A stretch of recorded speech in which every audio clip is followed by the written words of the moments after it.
আসসালামু আলাইকুম। আজকে তোমাদের সাথে আরো একটি নতুন টিউটোরিয়াল ভিডিও নিয়ে হাজির হলাম। আজকে খুব সহজে বক্রম ছাড়া কাপড় দিয়ে কিভাবে গোল গলা সেলাই করা যায় সেই ভিডিও নিয়ে আসলাম।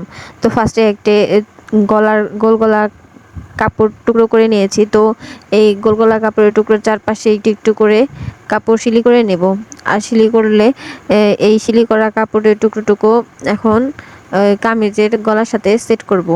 তো ফার্স্টে আমার এই এই কামিজের গলা টুকরো সেলাই করা শেষ। এখন এটা কামিজের সাথে অ্যাটাচ করব।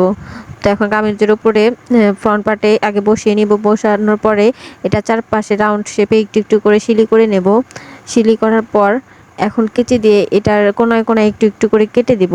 কেটে দিলে কি এটা চারপাশটা সুন্দরভাবে রাউন্ড শেপে মোড়ালে কোনো জায়গায় কাপড় কুঁচকে বা আঁকাবাঁকা বা হয়ে থাকে না। এরপরে চারপাশে ছোট্ট করে চাপ সেলাই করে নিব।